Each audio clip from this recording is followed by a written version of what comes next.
statement, let him do it.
Yeah. Hello. Good evening, ma'am. Good evening, sir. Good evening. Good Good evening. evening, ma'am. Good to see you. It's afternoon here. Okay, yeah. Good afternoon, yes, sir. Good afternoon. Yeah. So how do you want to structure this, Manya? Yeah, I have structured the team has structured this. It's like we are going to start with the introduction part, and then we will be having the question answers. I am having some questions. So all of you will be like, you can provide us your viewpoints on that. Okay. We can have the, like, I can share. Yeah. I have some questions. Sir. Okay. Fine. Yeah. So we start on time? We still have 60? Yeah. Yeah. Okay. Sharp 30 we will start. Yeah. Thank you. Thank you, sir.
Is not what you disconnected.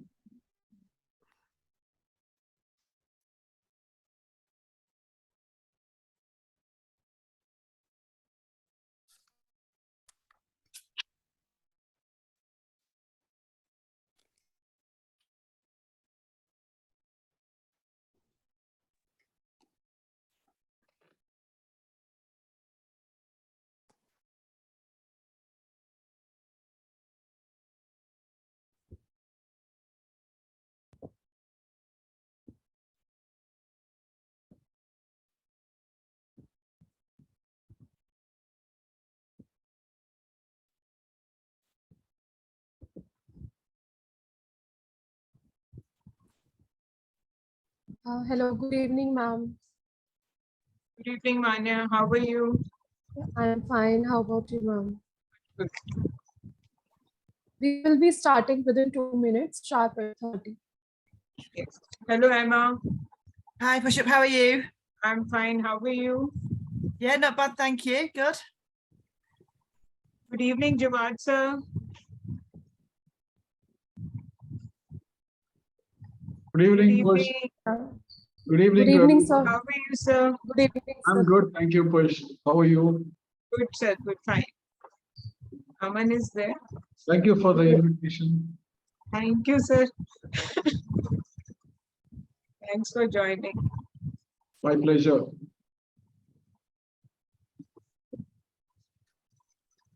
Good evening, Jawad sir. How are you, sir? Hi, good evening, Manya. How are you? I'm good, thank you. Yeah, I'm good, sir. Too. Thank you, sir. So hello to all the speakers. Hello, how are you? I'm good, Emma. Thank you. Good.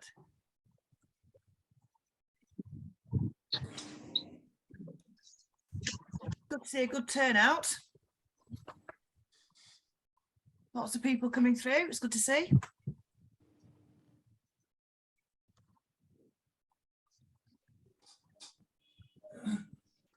Yes, ma'am. We are going to start just within 1 minute. It's 4:29 in India, actually. Yeah, it's just coming up to midday here in England. Okay. And I see I have a fellow English lady joining there, Susan Fletcher. Hi. Hello. Thank you Good to very see much you. for, thank you. Lovely to see you. It's been quite a while.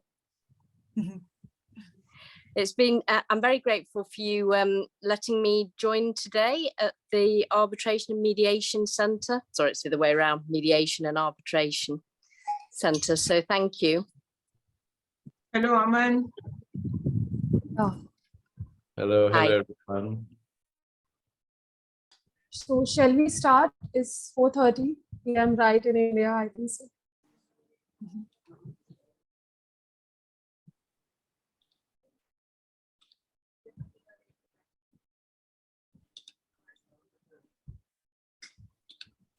Okay, so Raj ma'am, we will try our best. Actually, I request for all the speakers. Actually, there is one participant who is requesting ki please have it in Hindi and English both, if possible, to have a discussion. Mandeep?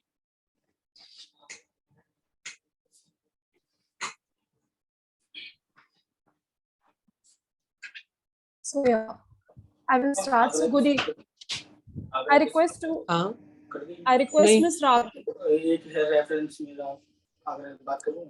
पूछो एक I बार और request- charges पहले पूछ लेना क्या लेगा। Ms. Rakhi, I request you to please put your mic on mute. Yes, thank you. I request to all the participants in the starting itself to please put your mic on mute and please switch on your camera itself, if possible. So yeah, good evening, everyone. I'm Anya Khanna, Operations and Corporate Relation Associate. Welcome you all on behalf of Karuna Mediation and Arbitration Institute and our founder, Mr. Sahil Kapoor. Being a family dispute resolution practitioner and a mediation enthusiast, he founded Karuna Mediation and Arbitration Institute with the vision to spread awareness of mediation and for resolving disputes with compassion and empathy. In progress and awareness towards our vision, we organize these related webinars to spread awareness about mediation for students and professionals who will be the building blocks or upcoming future for the sector. In today's webinar, will be on mediation advocacy, and to impart and share knowledge about today's topic, we not have only one expert panelist, we all have three who will throw the lights on facts related to mediation advocacy as a client-centric and have one can be the successful professional mediator. I would like to introduce you all with our expert panelist, Dr. Aman Hingorani sir. Sir is an author, mediator, and advocacy skill trainer. Sir has authored various books. One book among them is Unraveling the Kashmir Knot, which extensively covers the Kashmir issue, but the human rights, terrorism, and the rule of law. Sir has also 77 other publications, which are both national and international on various subjects encompassing a public interest litigation. Is also a mediator to the Supreme Court of India and has prepared ADR preparatory material for all India bar examination conducted by the Bar Council of India, and for ADR manual for FICCI, mediation rule for PhD chambers of commerce, and curriculum for law courses and other activities. Welcome you, sir. So hereby I invite I request Mr. Shivya. So yeah, welcome Pushpagupta ma'am. Ma'am has been a practicing advocate and accredited mediator in the Supreme Court of India, High Court of Delhi, and District Courts of Delhi. She is a mediator trainer and imparted various mediation trainings to various judicial officials and advocates. She is a certified mediator from International Mediation Institute, IMI, and lead trainer for Indo-British Advocacy Skill Projects. And she is a director of Association of India International Mediation and Arbitration Services. She is a coordinator in chief of e-mediation writings, which is India's first e-mediation magazine dedicated to mediation itself. Also representing the Government of India, Ministry of Environment and Forest of National Green Tribunal of Delhi. Ms. Emma McKendry, ma'am has over a decade of experience in civil and commercial mediation, which acted as a supervisory mediator and is dual registered with Civil Mediation Council CMC for civil, commercial and workplace litigation. Mediation was also awarded the fellowship of the CMC in recognized of her extensive mediation expertise, and ma'am has an extensive practice in workplace mediation. She is also a director of Essential Mediation Solutions and has also shared her knowledge at national and international conferences. She is also spoke on BBC Radio about mediation and has authored several published articles. In 2015, she won the Rising Star National Award from the Professional Mediation Association and has also been awarded as the mediation expert of the UK for 2020 and 2021 by the Global Advisory Expert. I welcome you all three, and it's a pleasure to have you all of us with us. So before proceeding further, I request to all the participants to please switch on their cameras if possible, and please put your mic on mute. If you have any questions, please write it in the chat box, because we will have it all the questions in the end of the session itself. Thank you.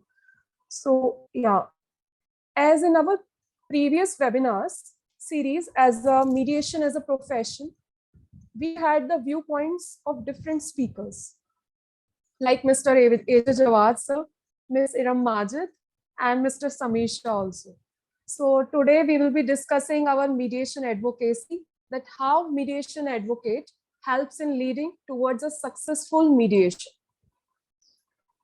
So with all three of your permissions, I would like to raise my first question, and I request to all of you to please give your viewpoints or suggestions on the particular question. One by one, we can have it.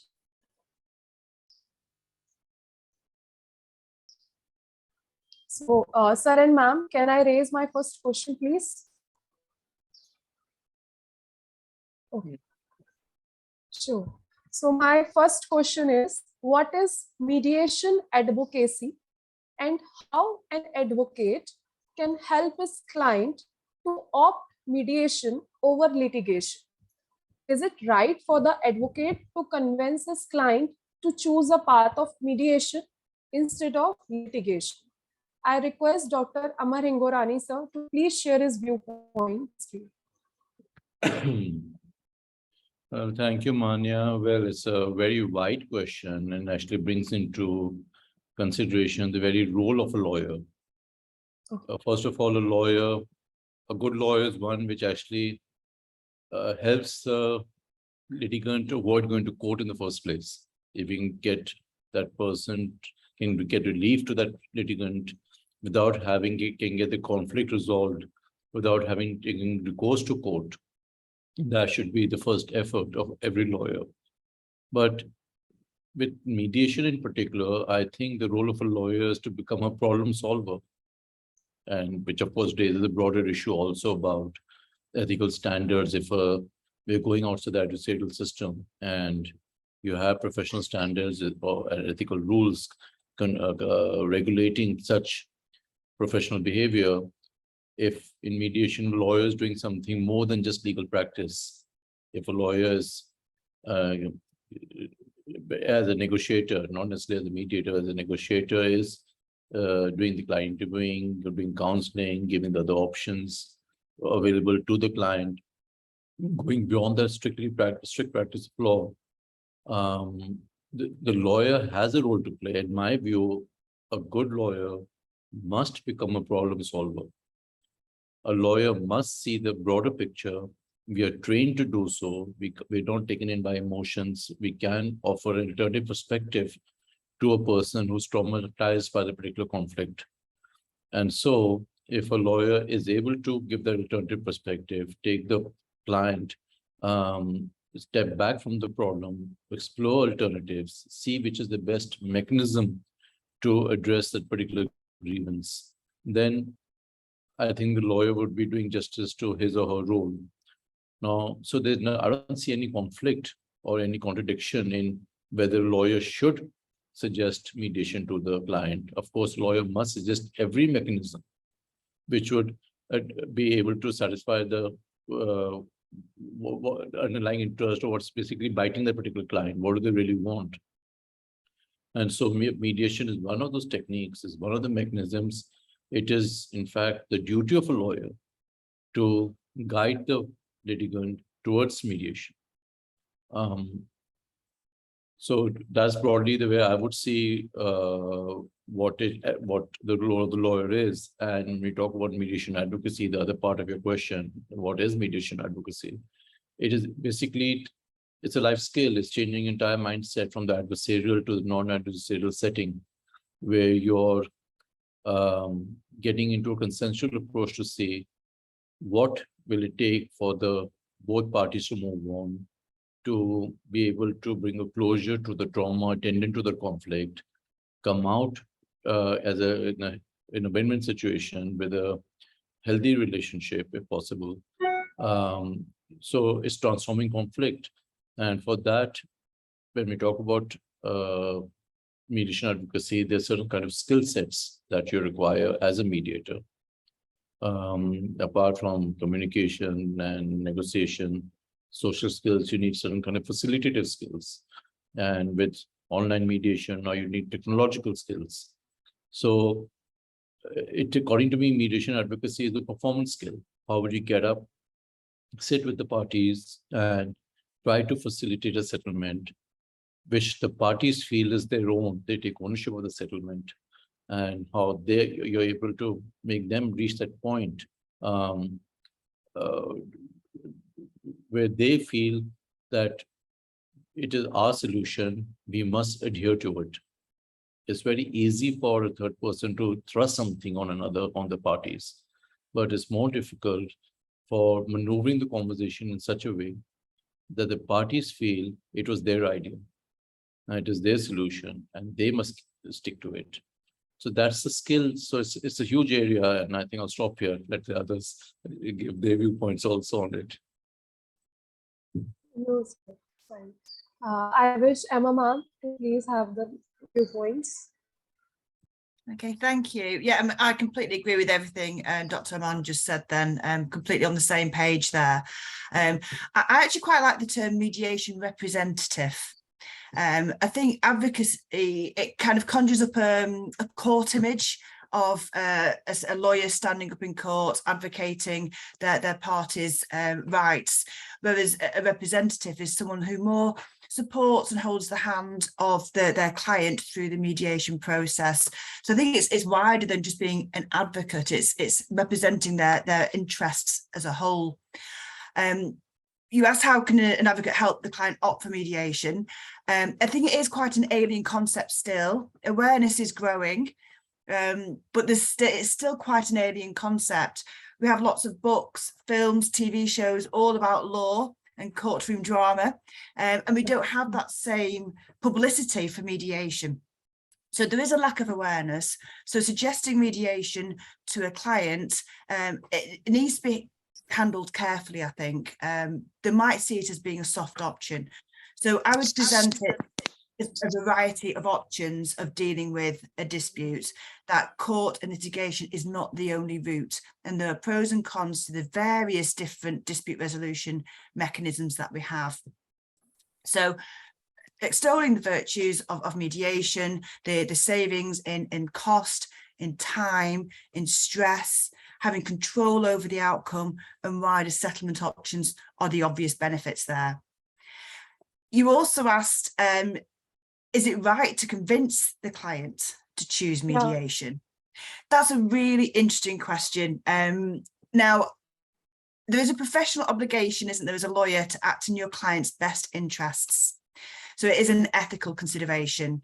Here in the UK, we have the civil procedure rules, and rule 1 is the overriding objective, and that encourages parties to use ADR if appropriate.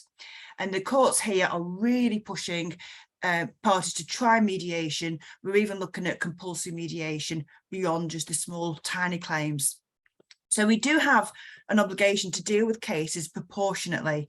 So that's looking at the cost in terms of not just money, but also time against, going through to court, or do we go to mediation? It could be a tactical consideration, a commercial decision as well. You might have a client who's got a really strong case, but they want a quick solution. Or you might have a client who's got quite a weak case, so it's really not, they don't want to lose control of what might happen in court. You also might have a situation where you've got an ongoing business relationship. So that again would be, mediation would be appropriate. So I think an advocate can recommend mediation for those reasons, but ultimately it is the client's choice. And I think if an advocate or lawyer explains the pros and cons and gives the advice, then they've done their job. One last thing I just want to say before I stop is, if in this country, I don't know if it's the same in India, but in this country, if one side suggests mediation to the other party, then if they don't mediate, there are serious cost penalties. So if I had a client and the other side suggested mediation, then I would be really trying to convince my client to pursue mediation for that reason, as well as all the other many benefits that there are. Okay, so great question. Thank you. Yeah. Thank you, ma'am. I request Pushp ma'am to please have a views on that. Thank you, Manya. And I fully agree with Aman and Emma as to how Aman has used the word good lawyer. So the definition of a lawyer has changed, that a lawyer is counted as good lawyer in today's time if he or she guides a litigant not to the courtroom but to the mediation desk. So that is the definition, and truly they are the representative of their client's interest. So my answer to this query, this question of yours is, Manya, that we have to understand that mediation, the basic quality of a mediation is self-determination, that the parties self-determine. But is it right for an advocate to leave the parties completely in the mediation process without knowing as to what are the strengths and weaknesses of their case? Self-determination can sometimes be very crucial also. If you are not guided by a person who is skilled into that particular field. A lawyer participates, he partners in the mediation process with others also. He partners with mediator, he partners with the opposite side also. Because that mindset has to change from competitive to collective to collaborative. So that self-determination, advocacy skills definitely change in mediation. If you are not guiding your client as to how you should determine and what you should determine at what time, what are the risks involved in that determination. So that is something, a different skill set you need for this advocacy in mediation. We have to differentiate between legal advocacy, certainly is there, but legal advocacy we have to further demarcate whether it's a trial advocacy or a mediation advocacy. So one should not think that once you become an advocate, you are authorized and you're competent to be a mediation advocate. You require a completely different set of mind for your own self. Not that you have to tune your client, but as an advocate also, we have to imbibe certain qualities which makes us participate and partner in the structure of process. So I would suggest, and I've been applying in my own self, like that first preaching to your client, you should yourself adapt this process and make changes in your own presentation and representation as an advocate. Because many times I have seen while I'm sitting as mediator, advocates send their juniors to participate in mediation. So that's practically something which should not be adopted. That's not an approach. You need advocates in mediation to guide all through the process, your clients, their mutual interests, their needs, everything. So this is what I can add to my learned friends, Aman and Emma. Thank you, Manya. So thank you, ma'am. So is that any kind of happen to a lawyer also, that is there is to the lawyer? Am I not audible? You're Am I audible. not? You're Yeah, audible. okay. So my question is that to the lawyer, any threat to the lawyer, so that like they are losing their clients when the clients is going to the mediation? Yeah. So Yes, sir, please. well, actually, a good mediator will always welcome the lawyer in the mediation process. You see, in mediation, any person who can facilitate a settlement, anyone who can block a settlement should be party to the process. And if it's a court annex mediation or even otherwise, no party will sign on the settlement agreement till the lawyer has given the green signal. So if the lawyer is not party to the process, that push says we must involve the lawyer in the process. One, of course, is to let the party make an informed decision. The other is to make the lawyer not have opposition to the settlement agreement. If the lawyer is party to the process, we use the offices of the lawyer to help persuade the parties to come to a settlement. Then that opposition goes away. The opposition of lawyers traditionally has been, the fear has been that the lawyer prefers to keep the case pending to make legal fees in the adversarial system by the hearing, and they'll lose clients. But the practice around mediation now is that lawyers charge even more for mediation sessions than court hearings. Because the court hearing would take 5 minutes, 10 minutes, 15 minutes. Sessions can last for hours. So the minute lawyers realize that it's more profitable for them, it's more lucrative to represent a party in mediation, part of that opposition will go away. So there are two aspects of it. One, Mr.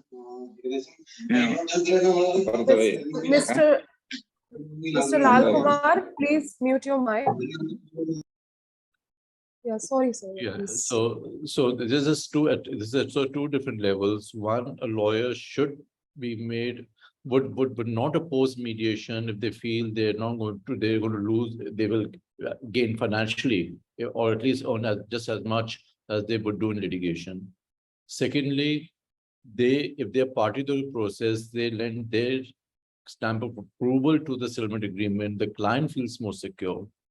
And from the mediator point of view, the lawyers could be invaluable to build up that trust factor in the process. And even if there's a power imbalance, many times that power imbalance is removed by having the lawyers present there, with the power imbalance between the parties.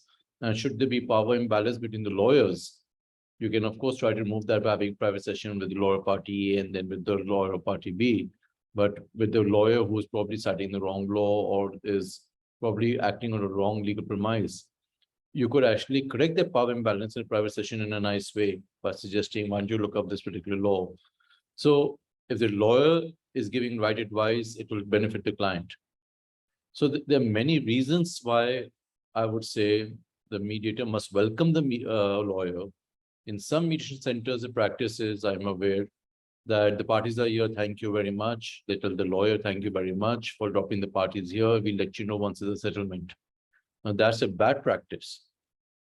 According to me, the mediator must tell the lawyer, please come on every session, not send the juniors. The lawyer must come in every session. And many a times, and that's one practice which I follow in my mediations, is I get the lawyer of one party to speak to the other party and do a role reversal. So the lawyer of party A will speak to party B to understand B's perspective. Lawyer of party B will speak to party A to understand A's perspective. Psychologically, it makes the lawyer also realize the boundaries to which they can push a negotiation and how much to then to communicate or to indicate to their respective clients where they think this would be the best deal, or at least we can clinch it at this level. So there are many roles of a lawyer in mediation, and the minute that is appreciated, and though keeping in line with self-determination, where there is no power imbalance, where parties are communicating freely and coherently, and the parties are negotiating, I think the lawyer should take a back seat because it is party-centered. The party must feel that they are the ones in control of the process. They are the one deciding. Lawyer, if the process needs controlling, mediator steps in, not the lawyer. But if otherwise the parties are communicating, then the lawyer should take a back seat, coming in only where he or she feels that there's a power imbalance or there's a clarity required on a particular issue, or there's some term may be inconsistent with the law. That so a settlement agreement is going to be like a decree of a court. So or the lawyer comes in at the time of drafting of the settlement agreement. Otherwise, just give the space to the parties to negotiate. So that's, I think, there's slight change on how active a lawyer can be or should be in a mediation process. Thank you, sir, for sharing such an amazing viewpoint. I request Pushpam to share, please, their viewpoint. Yes, thank you, Manya, once again. So basically, I would add to what Aman has said that if we need more of awareness program for our LLB students, because many times there is definitely an insecurity in a lawyer that they're going to lose a fee if they refer a matter for mediation, because they feel that their earnings in litigation is much more than what you earn. So when in mediation training, we've been taught by our gurus, I have Mr. A.J. Jawad here, that they've told us that whenever you come to a mediation and you look into the strengths and weaknesses of the case, that reality testing as to how much you're going to get, what and when, the cost involved, time involved. So ultimately you get this much, whether that's beneficial to you to wait for that this much, maybe after a few years, or take it today. Similarly, if we apply the same principle to lawyers, I feel that most of the time our diaries are filled with dates which are actually not respectable even to do justice with your advocacy in court. They are the dates in which our munshis and clerks go before the court, take date. So they are not doing justice to your band also. So, and in return, if you calculate going to a courtroom, if you are going to a courtroom, you calculate the cost, time you spend. Now we have different courts all over India. District court stretches into 9 districts here in New Delhi in India. So if we look into the cost which involves, we have to spend from our pocket, it is much more than what we spend while visiting the mediation center alongside with our client. So that happy client in 3 months or 4 months, like in court, we have 90 days system. So practically you earn more while you're sitting in mediation, because the cost incurred from your pocket is much less than what the cost you incur from your own pocket for a litigation in court, because it stretches into years. And I don't think so. Let us be very honest in confessing that in India, many times we are not paid per appearance. So we are paid retainerships, we are paid maybe sometime in installment. So not all dates pay you money. So in mediation, if you can just get that result in 3 months or 6 months, that's more satisfactory than lingering on in dates. And lawyers in court, I have seen in corridors, lawyers are just roaming with the cause list in their hand. And most of the cases are not listed on that day in which they are proposing, they are showing themselves to be busy before court. So it's just basically to be busy without work in court many times in litigation. mediation has a lot to offer as far as your fee is concerned, as far as your role as a lawyer is concerned in mediation. It's more respectful to your own band, your own system as an advocate. Thank you, ma'am. Emma, ma'am, what's your views as for the perspective of UK and India also? Yes, thank you. Yeah, obviously, agree again completely with what's been said so far. There is a tension there, an ethical tension between do I suggest to my client that they go to mediation, get this matter solved and sorted, or do I let it drift on a bit longer down that litigation journey and get more hourly fees? Yeah, there is a tension there, but it is an ethical question. I don't know if you've heard before, it's a bit of a joke about how ADR, what it stands for, alarming drop in revenue. You might have heard that before. It's a bit of a joke we have about the lawyers' tension because they do fear that will they lose their clients.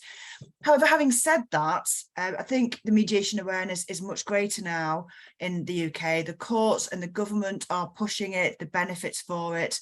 There's a greater awareness of it. And I would say to lawyers, you know, your client may well thank you for putting them through this process, which is quicker and cheaper. You retain control. They may well thank you for doing that and not drawing out a lengthy litigation process. And they may well then recommend you or come back for more, especially for a commercial entity, which may have other disputes. They're going to come to you if you've given them a sweeter way to resolve your dispute rather than the adversarial court. So yeah, that's being realistic, I think. But yes, great question. Thank you, ma'am. So I would raise my second question. My second question is that how can a mediation advocate help their client to get a benefit from the mediation session, and how a mediation advocate equip themselves and their client in preparation of a negotiation within the mediation session, and what responsibilities does he have with the clients during the mediation? So I request Pushpa ma'am to please. Thank you, Manya. That's again a big question. It has 2-3 segments, so I'll try to just club an answer. See, again, it comes to mediation advocacy, that you need to prepare pre-mediation correspondence. You need to prepare with your client as to what is the case. When we are going to court as a plaintiff, we file plaint. Or if there is a defendant, there is a written statement coming, which is full of defense, which is full of denial to what plaintiff is seeking. Similarly, in mediation, when a matter is referred to mediation, or where you are you are asking your client to go for a mediation, you need to sit with your client much before the mediation session begins. You need to tell him about what are the facts involved in that. The facts are this, and what are the negative sides which may come across during the mediation session, which they have to neutralize. You know, one has to maintain a balance. A mediator has to be equipped with full information. So you never know in mediation which part of the information is required at what stage, because until the time you have not gone into mediation and you have not met the other side, you don't know what's their part of the story. So the pre-mediation correspondence and preparation changes with every mediation session. And as to what to put first, what to put next, and how that has to be put, that power imbalance, the offers you have to do, mutual interest you have to do. So it's completely a process which keep on shifting all through the structure of mediation. It's not that once you have prepared, you have filed plain, that's all. You need to be prepared with replication also, which we call in litigation, that even in mediation, there has to be replication. Only thing is that it need not be adversarial. It has to be participative, it has to be collaborative, it has to be mutual understanding. So the preparation is this, and during session, many times as Aman has rightly said, that self-determination certainly means giving a chair first to the litigant, then to an advocate. But many a time you can caution your client not to agree to an option which may be not good for him in longer interest, because he may be getting something better outside. So before mediation, please guard your client and tune them that this is how the process will run. tell them the process that this will be these are the stages which are going to happen. The other side may lure you, may come up with some offers. So have patience. We can come back in our office before we agree for an offer. So it's all about preparation before and during the mediation. Be an active participant. Not just that once you have put them into the swimming pool and allow them to swim. No, you have to guide them all through that swimming channel, that where to go in which direction and how. So that self-determination again merges with the guidance of an advocate. That is very important and crucial. Thank you. Thank you, ma'am. I request to Emma, ma'am, to please share her views. Thank you. Yes, so we've mentioned mindset already, haven't we? So I think a client would be maybe surprised by a lawyer not aggressively fighting their corner for them. So that is something that the client will need to be prepared for as well. And I have a saying that a dispute is a problem to be solved, not a problem to be won. So I would probably educate my client in principled negotiation and the sort of the principles of mediation as opposed to aggressive bargaining.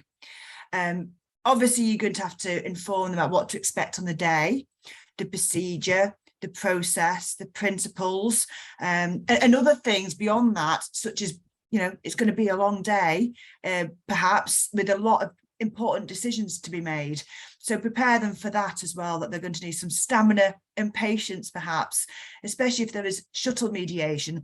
They may well be left without the mediator. And I always say that when the mediator is with you, time goes very fast. When the mediator is not with you and they're with the other party, time seems to stand still. So just a warning about the general feeling of the day. Of course, you would need to prepare them for what sort of offers and settlement options there are. So we're obviously going to look at some reality testing. What are we likely to get if we were to go to court? And that's kind of like a sort of a zone of potential agreement around that sort of area, isn't it? But you might also want to consider in advance, what would it be worth to settle the case quicker? So you might be prepared to accept much less than you would get at court for that peace of mind, for less legal costs and less stress, and to retain control. So all those factors need to be considered in advance. I would also consider what might the other party be wanting and needing from the process. What sweeteners can we offer and that might be of tangible benefit to them as well? Because remember, we don't have to talk about just money in mediation. There are other benefits that we can bring to the table, and that might again alter our whole position on what we expect it to gain. So there's a bigger picture as well to be considered, rather than just money and not just the law and the legal position. There's much more to it than that.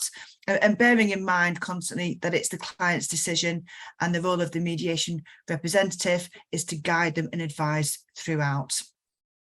Thank you. Thank you, ma'am. Aman, so please share your views. Well, the role of a lawyer as a negotiator is also a performance skill. And I think the negotiator as a lawyer would first have to start with pre-mediation dispute analysis. We don't really teach that in India or even in many other jurisdictions, but I do follow that in my own mediations wherever I can. And I found it to be really useful. And just to give a short example, when we're doing a dispute analysis, we're not really getting into the merits of the case. We're trying to understand what are the underlying interests which are important for the party. So, for example, if I would tell my client, just rank in the sequence of interest or of importance, your underlying interest, what's most important to you? Whether it's time, whether it's cost, whether it's a need to get apology, whether it's need to be vindicated, it's a need to move on, it's a need to build relationships, whatever it may be. Equally importantly, think you're the other party. What would be the interest that is going to be most important to them? So that I would know, even before I get to draw up a shopping list as to what one needs for the negotiation. What is it that's most important to the client, and what is it on which that client can give a concession, what they can trade one interest for the other. This can be translated even for reality check, get the clients to identify what is the most important, strongest point, the weakest point, but more importantly, what evidence do you have to substantiate any particular point? Which are the issues on which there is no evidence, and also do the exercise from the other side's perspective. This would help temper the expectation of your own client when they get into mediation. So the idea is to do a dispute analysis, draw up a shopping list. What is it that we must get out of this mediation? What is it that we can live without? What is it we'll get if we get a right price? The way you go to the market and make a shopping list. I want to buy this today. If I get a right price, I'll buy it. But this is something I must get. This thing I can give up. You need the time. You need to know when to go in for mediation. That is when your client doesn't need the settlement. So the time of mediation is important. Of course, we talked about Flashbush says that we say we'll don't agree to something right away. I would even advise my client not to make an unconditional proposal ever. Always piggyback one proposal on the other, make everything conditional. If he agrees to this, I agree to this. So you always have an exit door. So there are many techniques or many negotiation strategies, many negotiation techniques, many bargaining techniques, which a negotiator must possess. Like I said, it's a performance skill. And in any given case, the negotiator has to be able to handle emotions. Particularly if you feel that in a particular case, it is emotions that are precluding rationality or letting the parties from moving on, or there's a trauma attendant to that conflict. In that case, where your client, for instance, has done something inadvertently and does want to apologize, does want to make up, there's nothing wrong in trying to move in for restorative justice in the joint session to get the party to have a session whereby parties sit down together to see how the harm can be repaired. It could be a simple apology. It could be something to make things right so that the mental block goes away. So these things are done before you get into mediation. You need to get instructions on these aspects before you get into mediation, so that when you're in the mediation, you're not adversarial, you're trying to resolve the problem, and you or with the party together run the session in such a way that you always start with the easier issue to build that momentum to a settlement. Keep resolving the easier issue one by one, so that you keep telling the other side, well, we've come so far, only this teeny weeny bit is left. Keep resurrecting the pending issues, but create that environment that there's movement, so that something is coming out of the negotiation. And should the person, other side, try to if he does not agree for the last issue, for instance, he knows that if there's no settlement at that point, he's lost whatever movement there were in the previous 3-4 issues. So that itself gives a vested interest in there being a settlement. So the skill it is the whole question of what strategy you're going to use, and the strategy has to be there before you get into mediation. The way we do a case analysis and advocacy skills before we get into drafting. We have a case theory which we make, which gets reflected in your draft, in your witness handling, in your final arguments. Similarly, in mediation, you must have your plot line, your strategy worked out before you get into mediation, and that has to be done from the perspective of the parties, not the lawyer. So that's the reason do the dispute analysis that colors everything you're going to say, even if you feel your client is giving up something which he need not. Even if you feel that this term is unreasonable, it's not your job. If the client is giving it up rationally, it's an informed decision. He's weighing the pros and cons and then taking a decision. The lawyer should simply take the back seat. So the role of the lawyer is completely different as a negotiator in mediation, as opposed to a negotiator, maybe in a different setting. So that's very briefly just to add on to whatever has been said by Emma and by Push.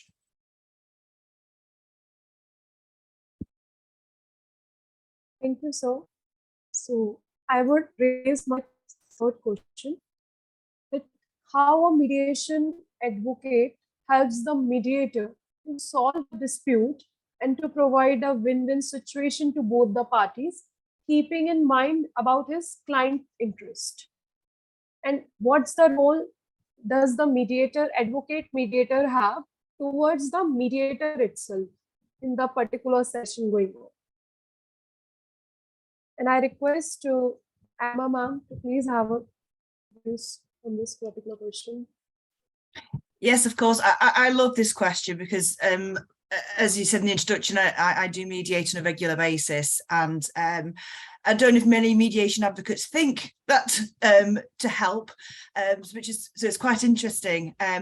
But there was one case I did recently. It was a shareholder dispute, two shareholders, and they basically decided that one was going to exit the company, but how that was going to be done was what was being mediated.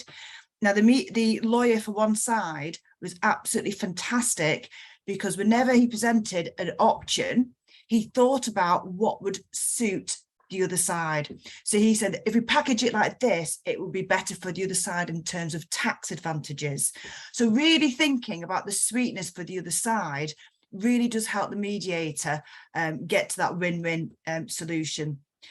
So that just thinking of the other party, obviously you've got to put your own client's best interest first as well, but just not forgetting what could help the other party agree to what your client is presenting. And also when presenting those solutions and offers, to give reasons. And if it's figures, give calculations, because the other side are going to ask for that. And if the mediator hasn't asked you, they're going to have to come straight back, and because the other side will say, how did they get to that figure? So to help the mediator, who might have maybe forgotten to ask for rationale behind things, present it fully. And also make sure that they fully understand what any offers or solutions being proposed absolutely are, and what is and what isn't confidential. The mediator should check that themselves with you, but if they don't, then that will be beneficial. You also said, what responsibilities does the mediation advocate have to the mediator? I would say act in good faith, be honest. You will probably be given tasks to do whilst they are visiting the other side. Do them.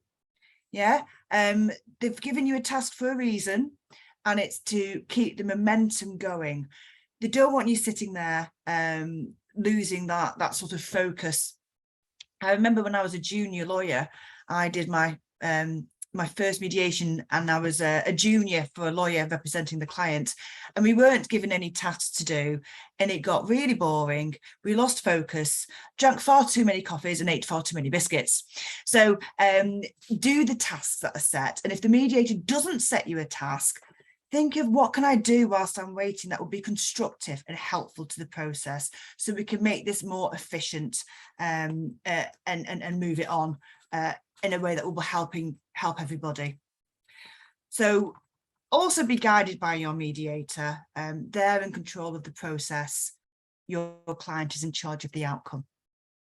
Okay, I think that's probably from a mediator's point of view, the sort of things that I would think would help me from a mediation representative. Thank you, ma'am. I request Push ma'am to please share your views. Yeah, thank you, Manya. Manya, first of all, there needs a little correction in your question, because you said how a mediator solves the problem and lead them to win-win. Mediator never solves the problem, the dispute in question. He's just a facilitator. So we cannot be saying that mediator solves. Adding to that further, I would say the role of an advocate vis-a-vis the mediator is also very important. A lawyer has to, engage into the mediation process in such a way that it establishes his or her credibility also. Many times there's just simple pseudo communications from the advocate just to show to the party that yes, they were authoritative, they were participating. But in a way, what they do is they lead the thing into disaster, wherein they make party result into something which is irreparable. So if a mediator after few sessions is able to gather from the participation of a lawyer, proper participation of a lawyer, that this lawyer is here to help the mediation process and facilitation of the problem and reaching out an amicable solution, then mediator themselves most of the time take the help of the advocate, maybe in joint session or in single session, that where we can allow the parties reach an agreement which is suitable to both of them. And I can see from the chat box, Uma Ramanathan ma'am, my guru in mediation, she has written one thing: in India, is the lawyer able to have a SWOT analysis?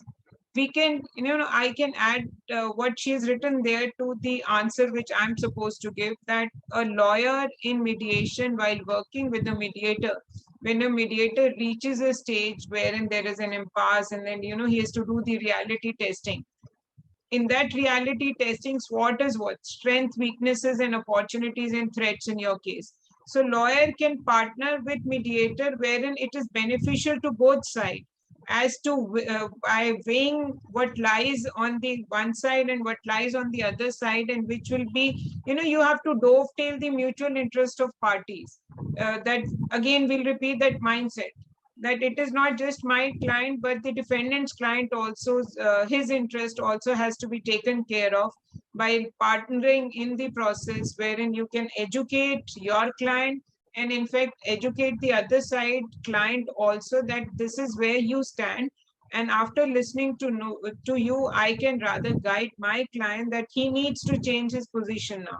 His stand from where he was standing is completely now on a different footing, because now you come to know with more information that there are certain things in which the parties have to change their positions from where they started to another. So once a mediator gathers from the participation of an advocate, that this advocate is really helping in progress of the mediation process, then mediator takes the help of a lawyer. And that is, I think, the best reward you can have in mediation process to your whole aura as a mediation advocate. Thank you. Thank you, ma'am. Aman sir, what your viewpoints on this particular question, please? Actually, Manya, you've asked two questions. One is, how does the mediator facilitate the settlement? And secondly, what is the duty or what's the role of a mediation advocate? Who are the mediator? So coming to the first question, it actually depends on the dispute.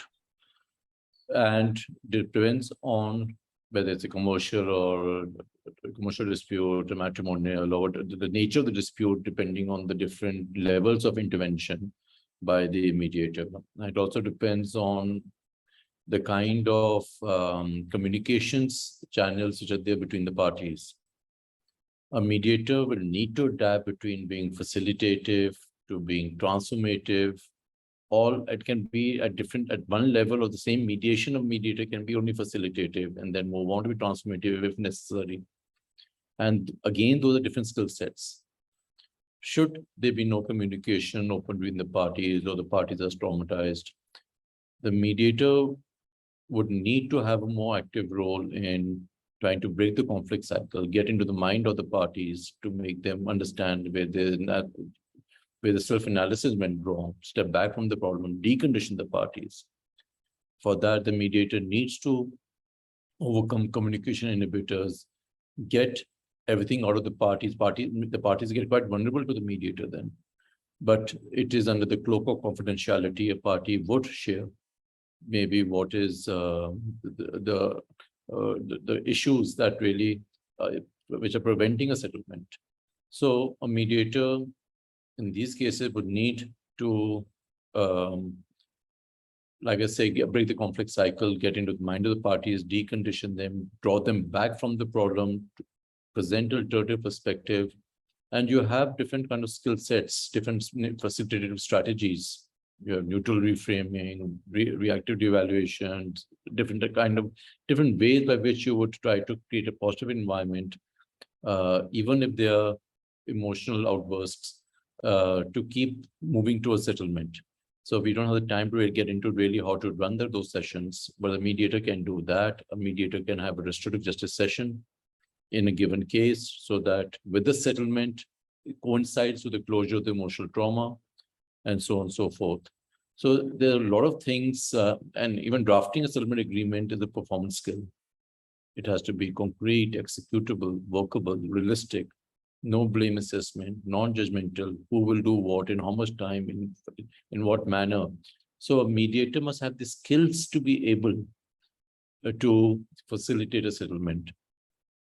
Now, as regards the role of a mediator advocate, the practice seems to be that even in mediation, the lawyers try to forward the adversarial interest of the client. Whereas the role of the lawyer should, like I said earlier, should be a problem solver in trying to see if this is what the conflict is, what could perhaps be an alternative way of satisfying the underlying interest. Whether is it possible to satisfy the underlying interest of my client without having to blame the other side? Because that is something where there could be a settlement in those situations. And that's the reason, and that would take us to the other issue, that in that case, a lawyer is not really acting only as a lawyer as contemplated, say, by the traditional formal legal system, where you have the Bar Council of India standards, the professional etiquettes there, duty to the court, duty to the client, duty to society, etc. You're going beyond that. And if it's more than a practice of law, what are the ethical standards that would govern that situation? If you're going to bring counselors to assist in mediation process, and a mediator can also be an advocate, and he's also performing something beyond the practice of law. What are the standards there? Even in the example which I had given, it is professionally improper for a lawyer to speak to the client or the other side in the adversarial system. It is professionally preferable for a lawyer to speak to the other side's client in the presence of the mediator. Which set of rules are you going to follow? Who's going to lay down the ethical guidelines? And so, in my view, there is still a confusion, at least in India, and I'm sure this would be also in different jurisdictions. How do you ensure accountability of a lawyer, mediator, advocate, or for that matter, even the mediator, for performing tasks which are beyond or in addition to the practice of law? And we still don't have a very clear-cut answer. There are some rules in America which have been formulated, but I've seen them. They don't really cater to many situations, particularly if you have the same mediator appearing in multiple cases when one party is common. If there's a familiarity with one party because that person has mediated a previous mediation with that party, would there be a conflict of interest or would there seem to be a conflict of interest or a bias in the mind of the other party, and so on and so forth? So there are issues which still need to be thrashed. So the question you ask is a loaded question, because unless you have these standards laid down and accountability laid down, where's the question of expecting a mediator advocate to have a particular duty towards the mediator? We need to first put that mechanism in place and say, well, this is the duty you have. So good faith, of course, is one, as Emma pointed out, but I think it's much more than that. Where if you're going to go counsel the other side, counsel your client, as a mediation advocate, you're trying to think out of the box. You want to work on your own client to maybe cut down the claim amount or whatever it is. Under what ethical or professional guidelines are you working? Unless those are clarified, I think this will be a gray area.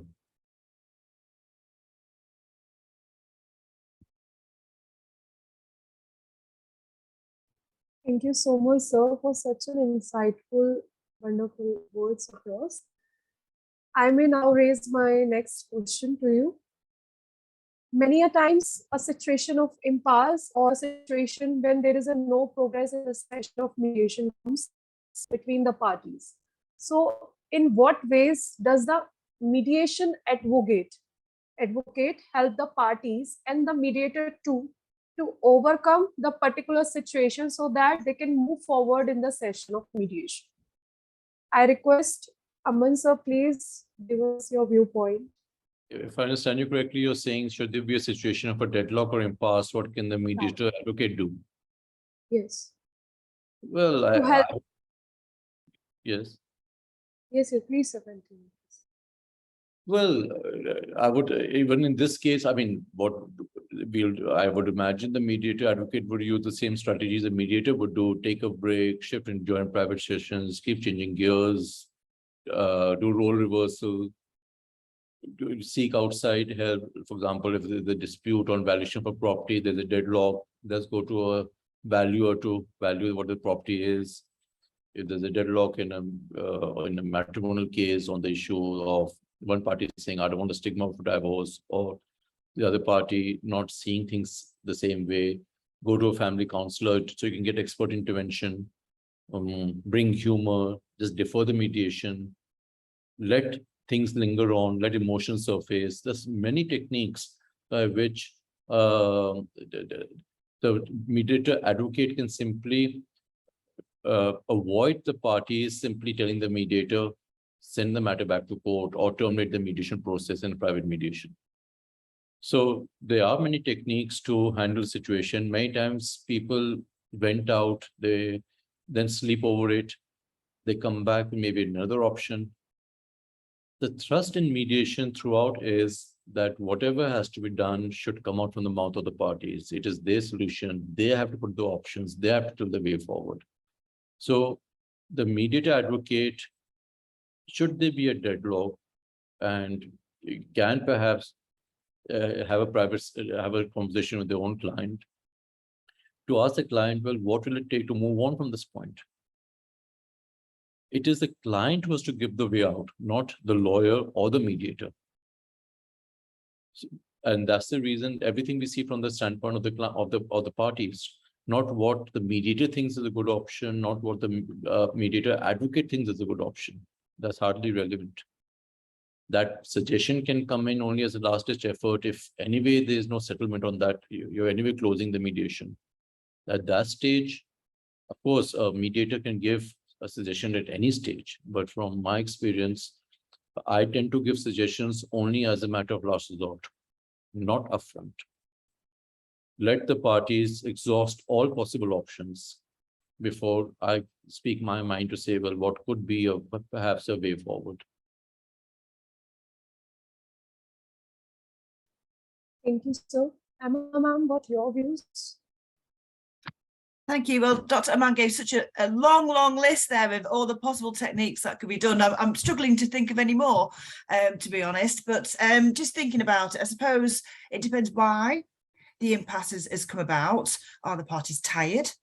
So maybe they need a break, maybe they need to come back the next day. Are they feeling emotional? Let's get them venting. So I think that's part of what I would add, maybe just to think about what's created the impasse. We've already talked as well about creative thinking outside the box, beyond just money, thinking of commercial solutions. What would be of value to your client and the other side other than just money?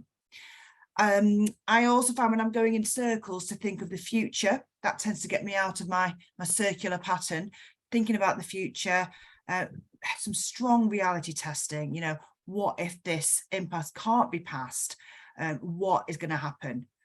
Yeah, it's going to be court, litigation continuing, and so on. So let's think about that. How much is it going to cost? Do you have a trial date? When is that likely to happen? And those sort of things. Likely result at court and so on. So a lot of reality testing, very, very strong reality testing. But, some cases just don't pass that deadlock, do they? They unfortunately don't settle, but that's not for lack of trying. But yes, there's a whole host of techniques that can be tried there. Thank you. Thank you, ma'am. Pushpam, please. Yes. So I would just add to the elaborate list, Aman, and I think Emma has added to that. There's nothing left, but I would view it in a way that I'll say that whenever you feel that there is an impasse or a deadlock in mediation, one has to have, first of all, a patience. One should not lose patience and just revisit and see as to what is the cause of that impasse.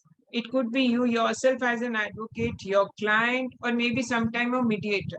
So first of all, just look for a cause as to what is the reason behind this deadlock. And then many times, when there is an impasse, there is such a huge, it's negative reaction to the stage that parties break their relationship, break their patience in mediation, and they say, okay, just send it back to the court. Here, it is the role of an advocate himself and herself to see and let the party say, okay, just give it a pause. Taking a break sometimes gives you a more knowledge and to revisit as to when you're sitting in silence, maybe in your office, maybe after 2 days or 3 days, just disperse it, adjourn it to some other day, because you never know when you come on the next day, you are more fresh, you have more horizon to look into the problem, that problem which was earlier there, but now you can look it from a different angle. Because in past many a time I have felt that if we look into the anatomy of a conflict, anatomy of a conflict, they're nothing but they're the proxy of the interest, needs and desires of the parties, their wants. So if those are still unmet, that leads to an impasse. And we have to see whether those which are important to parties, because we always say that a need is something which cannot be negotiated, but wants and desires can be negotiated. So we have, whether those interests have been yet met or not in that particular stage. And then on the next stage, when you're coming, then you can take assistance of a mediator. You can ask mediator, sir, can we approach the situation in a manner which is suitable like this? You can redirect the process, or you can redirect the process to a minor issue. Maybe that issue which is hampering the process can be set aside for a moment, and you can then go to an issue which you feel that can in fact make a progress in mediation. So there are many techniques, as Aman and Emma has highlighted, which one will help. So it is a lot of collaborative exercise between a mediator and an advocate, and through the client also. So it's a collaborative exercise to break the deadlock. It's not just mediators' exercise, but everyone's participation. Thank you. Thank you, ma'am. So my next question is, what things should a mediation advocate take care of while preparing a legal settlement or a legal document as to interest of his or her clients while settlement of agreement of the mediation? So I request Emma ma'am to please share on views. Okay, yes. So when you reach the settlement at the mediation, this is the advocate's responsibility to do the drafting here.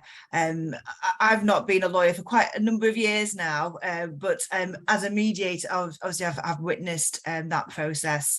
So I think the two main things that I've observed from mediation advocates drafting settlement awards is that they have to think about the practicalities and contingency plans, because they want to make sure it's ironclad and will work. So when I say practicalities, what I mean is, for example, say a large sum of money has been agreed, will be paid. If there's no clauses to say how that will be paid, then it could all fall apart, couldn't it? Or they might say, okay, we don't have that much money in the bank right now, but we've got some contracts coming in, so we'll pay by installments, monthly installments of a certain amount. Okay, when will the first payment be paid? It's about the detail there, isn't it? The contingency that I'm talking about is, what if something goes wrong? So in the example I've just given, what if one of those monthly payments can't be made? What's going to happen? Does the whole thing fall apart, or is there a plan B? It may be that additional interest be paid. There might be as much advance notice be given. those sorts of things are what I've observed mediation advocates doing whilst drafting. It's really in the detail. And it's quite funny. You get towards the end of a mediation, you get an agreement in principle, and you might, it's tempting to say, oh, we're nearly done now. But actually, it's like another mini mediation over the wording of the settlement agreement that happens, with the semantics and so on.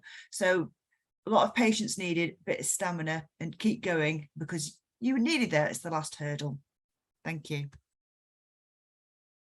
Thank you, ma'am. Pushpa ma'am, what your views? Manya, I'll divide your question into two. One is legal document and one is the mediation document, the settlement which comes in end. Yeah. Yes. So there is, I think, a question in the chat box also which speaks about as to whether the I can be before the mediation start ask the parties to email what they want out of mediation. Many countries are doing in private mediation, they are furnishing a statement to a mediator that this is the nature of a dispute, these are the facts, and this is what are the issues and what are their expectations. So that is very crucial. That is a crucial exercise which certainly a lawyer has to sit and work up with the client to furnish before a mediator also. But now I'll come to the second part of it, that settlement.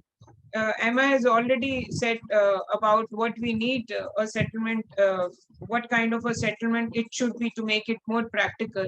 So as it reflects upon the competence of a lawyer. You know, here your competence into that field is reflected.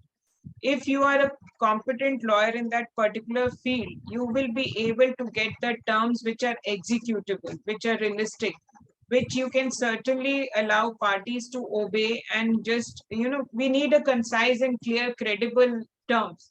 And that is a reflection of your own competence. A lawyer who is not competent in that particular field will definitely leave the task to a mediator. And many times mediator themselves, Aman has spoken about ethics. You know, the competence of a mediator is also one of the ethical issues which in mediation process is very important. We should not be taking a mediation in which we don't have that legal acumen, if that involves some legal rights or something.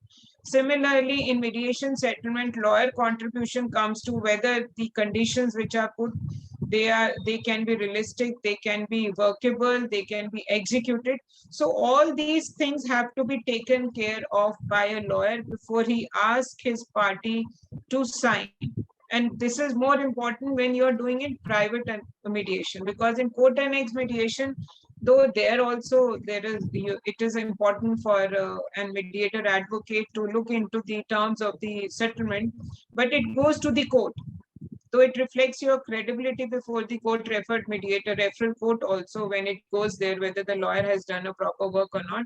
But still there is a check there. The referral court can still correct if there is any lacuna in that settlement. But when it is private mediation settlement, you need a lot of concentration on the credibility of an agreement which is then signed between the parties. So legal competence is definitely of great importance, which every lawyer should, you know, carry by throughout the process and even at the time of a settlement, helping the parties to agree to get the drafting done by a mediator. Thank you. Thank you, ma'am. Aman, so please share your views. You see, when you're drawing up a settlement agreement, at least the ones which I draw, we do not give a recital as to what has happened, because we do not, the settlement is all about here and now and the future responsibilities of the parties. So all it will be, A had a dispute with B and they went for mediation, and this was the mediator, and this is the terms of settlement. That's it. Now, the language has to be positive, free of blame assessment, non-evaluative, non-judgmental. So you can't say A will pay X amount to B by demand draft within 2 weeks by way of penalty or compensation or damages. So the words we use in full and final settlement of all claims of so-and-so party, this amount will be paid by demand draft in the favor of that party within 2 weeks from today. So as Emma pointed out, every line has to be closed. We can't use ambiguous words. Will pay as soon as possible, pay as soon as practicable. those mean nothing because they can't be executed. So you need to have sentences which are closed, but equally importantly, without any kind of blame assessment. We can't use words like damages, compensation, penalties, and so on and so forth. Then, as far as the language is concerned, it has to be simple, preferably the language of the parties. Parties need to understand the settlement. You can't have legal jargon in the settlement agreement. You can't have slangs in the settlement agreement. You have to have plain, simple English, not a sentence, not more than 8-9 words, saying who will do how much, in how much time, in what manner. Default clauses, as Emma has pointed out, what if things don't work out. The state, and as Push says, that particular agreement has to be executable. A settlement agreement has a different legal status currently. With the final mediation bill, it will have a status of a degree of accord. A private conciliated settlement agreement has a status of a degree of accord. A private mediated settlement agreement can be enforced like a contract. A court-annexed settlement agreement is like a compromise application, which after recording of the statement of the parties will be converted into a degree of accord.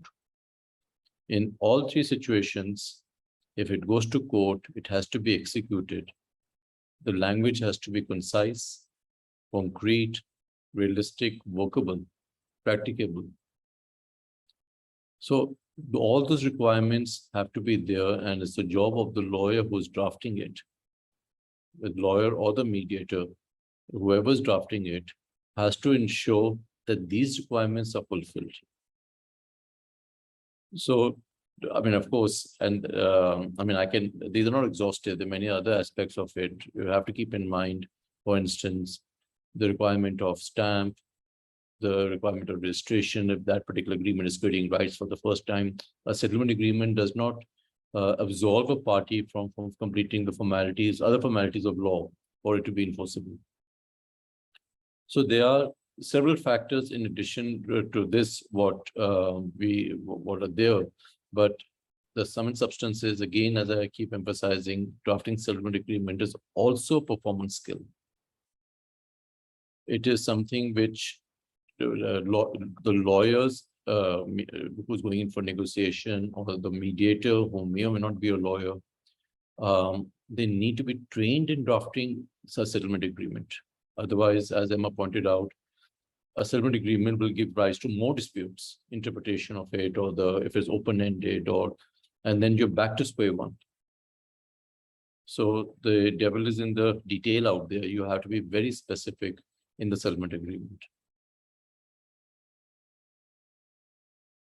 Thank you, sir. So, sir, overall, the settlement agreement must be the party-centric itself and must be in a very simple language. Yes. A party has to sign every page, and the mediator authenticates the signs on the last page. In court and next mediation, the lawyer will sign on the last page too. And it's only when the mediator signs it that it becomes effective. So yes, my last question to all of you is, what is the way out for students or lawyers to become a mediation advocate, and what type of accreditation from an organization or a body is required to have a successful mediation advocate? I request Emma ma'am to please have first word on this particular question. Okay, so to be honest, you don't have to do any training, but obviously that wouldn't be very advisable, would it? There's no rule or law saying you must have training to become a mediation advocate. However, obviously that wouldn't be a very good idea. You wouldn't do a very good job, would you? As Dr. Imam was saying about your credibility is obviously at stake there, isn't it? So there are a variety of courses out there in mediation advocacy and mediation representation. So it's a matter of looking for those. I am aware that the International Mediation Institute does approve certain courses. So if you're looking for something, that might be somewhere to start. go to their website and look at the qualifying advocacy programs that are on there by a variety of providers, and then just take your research from there. But given I have seen a variety of performances from lawyers in mediation, then I would recommend that you do some proper mediation advocacy training before embarking on that, to get a full understanding of your responsibilities, and then you can just do a better job and not embarrass yourself. That's all I've got to say on that bit. Thank you, ma'am. Push, ma'am, please, your views. Yes. So Manya, I would take this question in a way like Mahi has written in the chat box. I read couple of articles where it is said that mediation is best done by non-lawyers. Is that correct? If a mediator is not having a legal background, how will they have a legal acumen? You know, that will be helpful for me to pick it up, because the question which you're raising is, we have to understand that these days, or even for almost a decade, mediation advocacy is not restricted just for the LLB or for the lawyer or for the counsels. Yeah. Mediation advocacy does not have to be looked as trial advocacy or legal advocacy. We have community mediations, we have peer mediations, wherein people are participating in mediation without legal acumen. So we have to remove that mindset that you have to be a lawyer to become a mediation advocate. First is this. Second is that if we look into again to the anatomy of advocacy, what is anatomy of advocacy? That you are supporting someone's cause, you're raising someone's cause, you're advocating someone's issue. So for that, you don't have to be an advocate alone. But how you can enhance your participation in mediation, how you can enhance your awareness about the mediation process, I would suggest that these days, lot many institutes and organizations and associations are giving 40 hours mediation training program. So there is no landmark, there is nothing which parameter which say that one has to take it from the court only, that 40 hours. So if a person invests little amount, money into 40-hour mediation training, not just to become to participate in mediation, but to become a mediator, that 40 hours teaches you lot many things which as an advocate also you would be able to know that what mediation process is, what is the role of an advocate. So the best investment a person can do, be it a law student or anyone who is desirous to contribute in society for peacemaking, is to attain this 40 hours mediation training. There are many institutes and associations. Have a certificate, participate in that, then try to, just involve your community, your resident welfare associations, your relatives. Tell them that now you are a mediator, then it will give you more experience to participate in mediation. Tomorrow, if you have to sit as a mediation advocate, you will be better versed and you will be better equipped. So that's a beginning. So there are other ways also, but to start with, let's start with 40 hours mediation training. And then there are associations who are doing mediation advocacy workshops also. So it's just basically your zeal, your keen interest, which makes you, delve into this whole set of skill, because it's an art, and it can be it's an art which is not written there in books. Law, we have to look through into the books, but mediation and advocacy is something which is not in books. It is all practical knowledge. So just imbibe this process. It changes you, as Aman said in the beginning, it changes you as a person. So when it changes you as a person, you can contribute a lot in society. So thank you. Thank you, ma'am. Well, at the moment, there's no system of accreditation as far as India is concerned. The draft mediation bill does talk about a mediation council of India, which will give accreditation, and that's in the future. Private mediation has not taken off in India. We basically have institutional mediation, whether it's court next, or whether it's with the government, or whether it's with the police stations, consumer courts. Every institution has their own centers, their own programs, their own eligibility criteria for you to be empaneled with them. And they have and so one way could be to say to yourself with an institution, get on the panel, and then use that to hone your skills as a mediator. So that is one option. If you're saying that what can you do, that's one way of going about it. As already pointed out, you don't need to have any degree to be a mediator, but you do need to have the skills. And so once you go through the training programs or you pick up the skills in whichever manner you pick it up, you can put a board outside your house and say you're a mediator. There's nothing to stop you from doing that. The only issue about non-lawyers being mediators, because mediators controlling the process, that if you have the skills to do mediation, to run the sessions, to shift the parties from the position to the underlying interest, to be familiar with all the requirements of mediation, the substantive law, procedural law, performance skills part, nothing to prevent you from being a mediator. The only catch is when it comes to drafting settlement agreements because of the legal consequences of a settlement agreement. When you're talking about a settlement agreement, it is one thing to say a party can waive off legal rights and have a settlement agreement along those lines. It is another thing to say a party is putting in a term which is inconsistent with the law itself. The settlement agreement cannot be against law. It has to be consistent with the law. So for those non-lawyers who are familiar with the law on the particular subject, they can well be mediators, they can draft settlement agreements. There's not a problem there.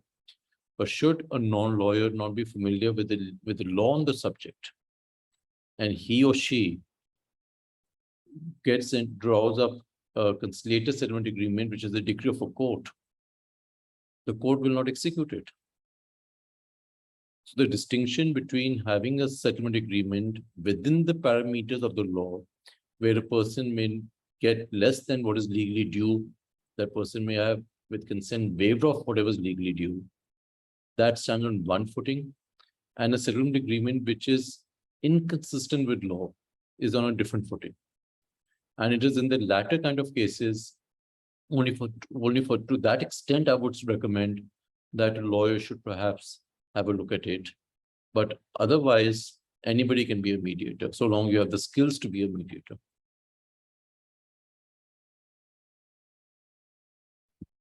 Yeah, thank you so much, sir.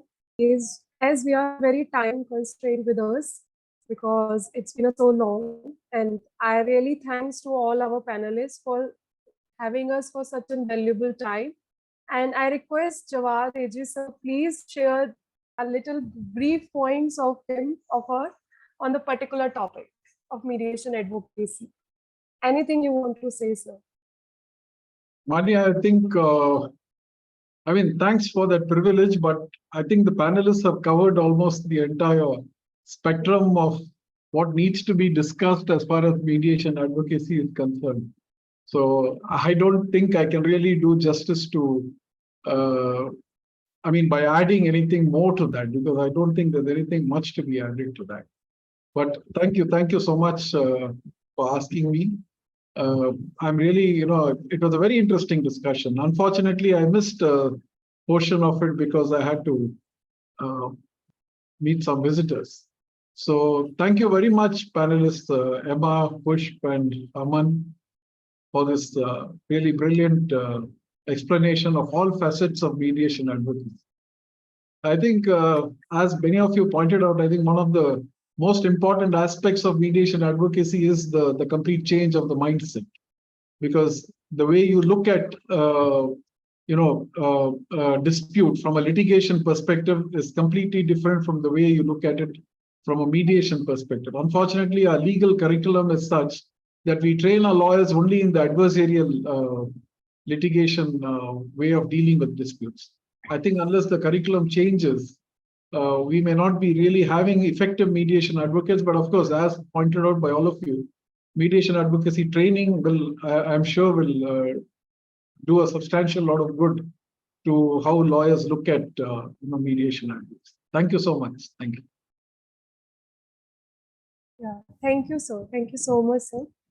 I request to any one of you, if you have any questions, to please raise the question in the chat box, or you can please mute yourself because we have very less time. So if you have, then please share with us, or you can also share your questions on our email IDs or on our LinkedIn page. We will try to solve it with the help of our panelists, and we'll share with you. And I request everyone to please fill the feedback form also. It is already mentioned in the chat box. It will be really helpful to us. Thank you so much, Manya. Thank you for Yeah, this thank you so privilege, much, I would ma'am. say. Thank you so Yeah. much. No. Thank you, Emma and Aman and Jawad sir, for adding to this very important topic, which is need of the time. So one has to be mediation savvy. With times, it has to be a new beginning in everyone's life. Very true. I request all the panelists to please share about Karuna mediation views. Please share your views on Karuna mediation. It's full of compassion, Manya. Karuna is full of compassion. Karuna Thank you, means, ma'am. thank you. Yeah. Bye-bye. Thank you. Yeah, thank you, Goodbye. ma'am. Thank you so everyone. much. Thank you. Thank you such a for eye-opener session. Thank you, Aman sir. Thank you, Amma ma'am. Thank you, Pushpa. Thank you. Thank you. Thank you each and everyone you. for such an Thank you. interactive session. Thank you for having us. Yeah, thank you, Amma ma'am. Thank you so much. Thank you. Bye. Bye bye.